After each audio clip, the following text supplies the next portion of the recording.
Hello, I'm Ryan Chan, CEO and founder of UpKeep. In today's video, we're going to explore a crucial dilemma facing our modern workforce, the balance between the digital and the real, and the impact of remote versus in-person work. We'll take a closer look at how the recent surge in layoffs in tech jobs is affecting the job market and what this means for you. Furthermore, we'll be discussing the real-world experiences of manufacturing and construction sectors during the pandemic. So let's get started.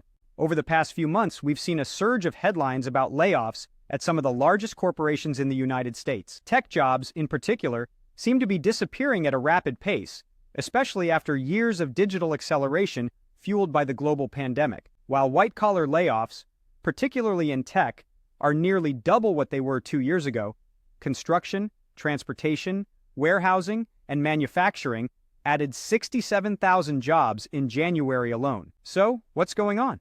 It seems we're struggling to find the right balance between the digital and the real. Rapid innovation in the digital world is competing for the employees of tomorrow, with businesses producing material goods in our physical world. Professionals are weighing the freedom and flexibility of remote work against the isolation that often results, and manufacturers are considering the potential cost savings of offshore sourcing against the risk of supply chain disruptions. Now let's talk about the digital versus the built world. While technology and digitalization have been ramping up for decades, the COVID pandemic accelerated its adoption in unprecedented ways. Very quickly, the majority of the population learned to use video conferencing and remote project management solutions as our schools and businesses closed their doors. According to statistics sourced from Finances Online, roughly 30% of global companies started using video conferencing for the first time during COVID-19. At the same time, the development of new apps, software, platforms, tools, and online resources exploded. According to a McKinsey global survey of executives, companies have accelerated the digitization of their customer and supply chain interactions and their internal operations by 3 to 4 years. And the share of digital or digitally enabled products in their portfolios has accelerated by a shocking 7 years. The tech world expected this pace to continue post-pandemic. In fact, the largest 5 tech companies nearly doubled the number of tech workers they hired between 2019 and 2022. Now, this overhiring is resulting in significant white-collar layoffs as the economy slows down. Meanwhile, the manufacturing, construction, hospitality, and other in-person industries had a very different experience. These traditionally blue-collar sectors had no option to perform many of their daily tasks remotely. Instead, factories and businesses simply closed their doors, sometimes temporarily, often permanently. While federal aid helped some businesses weather and survive the pandemic, roughly 200,000 additional businesses closed for good as a result of COVID-19. In addition, the U.S. Bureau of Labor Statistics reported that manufacturing output fell at a 43% annual rate, and hours worked fell at a 38% rate in the second quarter of 2020. These were the largest declines since World War II. This situation resulted in a shift away from jobs in the built world as retail shops closed, and many employees either left the labor force or transitioned from in-person to remote work to avoid COVID exposure. While the unemployment rate reached an all-time high of 14.7% in April 2020, it dropped to 3.5% by July 2022, equal to the lowest it has been in 50 years. Now, we have an even greater skills gap and labor shortage in the built world. We need to regain that balance between employees trained in developing the digital technologies of tomorrow against those who are skilled to produce the physical products we all use today. Now let's discuss remote versus in-person work. Similar to the trajectory of digitization, the idea of working from home existed before the pandemic, but was not at all widespread. Even the majority of white-collar professionals still commuted to an office, had in-person meetings, and worked a 9-to-5 schedule. COVID changed that status quo due to necessity.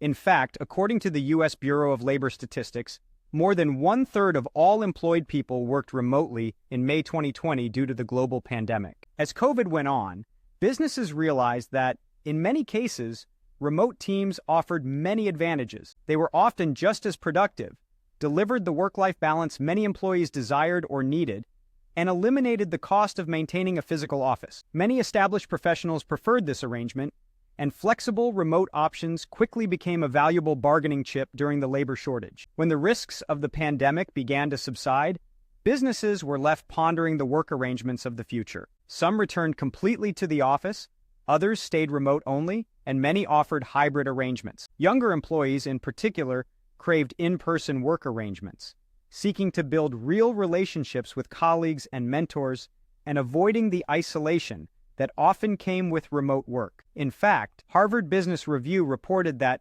about 85% of employees would be motivated to go into the office to rebuild team bonds, socialize with coworkers, and reconnect with work friends. Blue-collar positions have traditionally appealed to individuals who prefer to work in the built world, operating equipment, constructing things with their hands, or assisting customers in a physical environment. It's important to remember that many interesting, challenging opportunities still exist in the real world, despite the fascination with the virtual one.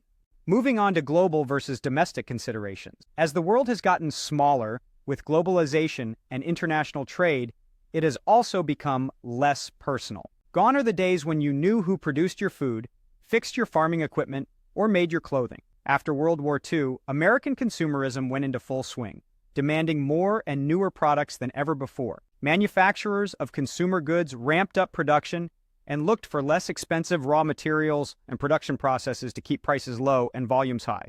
Over time, many US-based companies were not only purchasing cheaper raw materials from abroad, but physically moving manufacturing overseas to reduce costs. In some cases, globalization also opened the door to a greater number of competing suppliers. According to the Regional Economist, manufacturing employment in the U.S. economy peaked in 1979 at almost 20 million workers. In subsequent years, the U.S. economy shed manufacturing jobs, reaching a low in 2010 of 11.5 million workers after the Great Recession.